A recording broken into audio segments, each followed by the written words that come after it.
Pitti Uomo 97 wrapped up last Friday. I'm assuming everyone here knows what Pitti Uomo is, but if not, it is a menswear trade show that happens in Florence, Italy twice a year. It's known more for classic men's style and tailoring.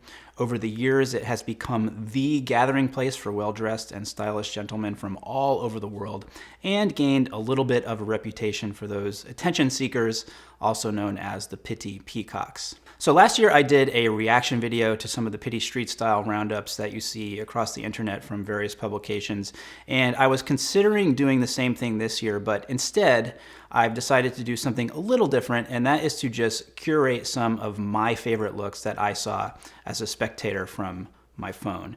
And one of the reasons I decided to do it this way as opposed to the way I did it last year is that in preparing for this video, I started looking online in all of the usual places that one would find street style roundups, and I started to notice something which honestly totally makes sense. Depending on the publication you're reading, you are going to get a particular slant on the street style coverage from that event. So Vogue, for example, is going to have more of an eye towards the fashion side of things. GQ, maybe a little more urban and focused on trends. And the conclusion I came to is that this is very much like the coverage of politics. We all have our preferences and our way of thinking, and we tend to gravitate towards news outlets that share our point of view. Now, if I learned anything from last year's reaction video, it's that you all tune in here because we tend to share the same view in general of men's style. And I also learned that I did not enjoy being negative about some of the looks that I necessarily didn't like. And I also didn't like the negativity that sort of spawned in the comments. So this year, as I said, I'm going to curate my 10 favorite looks from Pitti and tell you what it is that I like about them. Let's get to it. Up first, my man Shuhei Nishiguchi. Shuhei had a bunch of really good looks as always, including one with a burgundy pinstripe suit, but this look to me is absolute perfection. I love it because it's this perfect mix of dressy and casual, and then there's also just this really interesting surprise kind of layered on top of everything that totally works. We're talking about the sweater here. Not only does it totally work, but it kind of makes the outfit, in my opinion. If you take it away, still a good outfit, but adding the sweater with the shapes and the colors over the top of a perfectly fine outfit, just a brilliant move, and it looks so fresh. Here is Jake Muser from J Muser Bespoke. I always love Jake's style. He has such an easy, kind of casual way that he carries off a suit. It always looks like it's part of him. It never feels affected. It's just very natural and very comfortable. Here, I love what he's doing with the earth tones, the kind of dark green herringbone jacket paired with the brown turtleneck. Perfect accessories too. The scarf and pocket square complement the jacket and turtleneck so well. This is exactly how you do it. Definitely have to mention the watch also. Looks like a day date. Super classy all around. This is Alessandro Squarzi. Some things in general that I like about his style is the way he combines dressy and casual elements as well as the way he uses vintage pieces in his style. This look is textbook and an absolute masterclass in how to style a statement piece, the big red coat with the awesome plaid in this case, and that is to keep the rest of the outfit simple. We've got white jeans, denim shirt, navy cardigan, and navy blazer. Just allows the coat to be the focal point of the outfit. Also want to point out the suede tassel loafers here, really nice touch, keeping it casual. Here we've got my buddy Matt Hranick, editor of William Brown Project magazine and former guest on HSS Live. Underneath, he's got a really monochromatic kind of cream thing going on that's broken up and contrasted really nicely by the belted jacket. Belted jackets seem to be a little bit of a theme at Pitti 97. We'll see if it catches on. Underneath Matt's jacket, you can see that he's added in a little bit of pattern and color with the scarf. I love the subtlety of it and how it's just peeking out.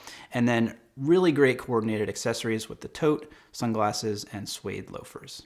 Now, while I like the look on the left, I want to focus on the look to the right. If you know me, you know I'm a sucker for brown, so obviously I'm digging the monochromatic brown thing here. Not everyone can pull off a beret, but this is something that's sort of a hallmark of this guy's style. Great example here of monochromatic done right, which is using various different textures throughout the whole look. If you look closely, there's a little bit of a pile on the jacket. The collar is contrasting. His sweater, I believe, is cable knit, and even the beard adds a little bit of texture into this one. Not a full look here, but a great detail shot of pretty much everything you need to see. First, obviously, the coat is absolutely fantastic. Love the big houndstooth, and also the belt is a great touch. Cool pattern mixing too. The suit, also houndstooth, but small enough that there's a contrast between the two sizes, between the coat and the suit. That's kind of pattern mixing 101. And then we have a really great unexpected and muted pop of color with the plum turtleneck. Another great example of how to style a statement piece. So I know I just said that not everyone can pull off a beret, but I think this guy does it really well also. It takes this look into a completely other dimension, and I love the symmetry and balance it creates between the beret and the suit. Great execution here of pattern and also kind of subtly making a statement. We've got the stripe of the shirt, the check of the tie, and the plaid of the scarf. It's all within the same color family, but it pops off in such a great way. This looks so simple, but there is so much more to it. This is Carl Edwin Gare, better known as @Garisms. Dude can really do it all, and I love the understated elegance of this look. Love the color palette of the gray and the plum. Again, we have the one statement piece, being the scarf here, doing a great job of kind of focusing your attention up to his face. Great jewelry too. Not everyone can pull that off, but it just looks so effortless here. And people who ask whether you need to match metals or not, you have your answer. Japanese guys do traditional American style just so well. You know, seeing certain guys do it, it almost like kind of unlocks a whole new realm of possibilities and things you never thought of that just seems so perfect. Like here, the yellow shirt with the button-down collar that's not buttoned. Want to point out the trousers here also, which are wider legged. If there were a few trends that I saw, wider leg trousers were one of them. These aren't so wide to be eye-catching, but they're definitely leaning towards that way. And then perfect coordination there with the suede jacket and the leather tote bag. Finally, a little bit of a wild card, but I really dug this look. Everything about this is just super cool to me, with the exception possibly of the fur on the shoes. It's a perfectly executed, badass, cool, casual look. You can never go wrong with a sheepskin bomber. The military theme continued in the pants and the black watch cap. And then a really interesting contrast in the pattern of the shirt, which I'm assuming is tied off at the bottom, unless that's a separate belt or scarf tied there. Hard to tell, but really cohesive look and very cool. So those are the 10 looks that caught my eye at the most recent Pitti Uomo. Let me know which ones that you guys liked. If you have favorites that you saw, leave links to them down below in the comments so everyone can go check them out. Give a thumbs up if you like this video. Don't forget to subscribe and hit that bell so you get notified each time we publish a new video.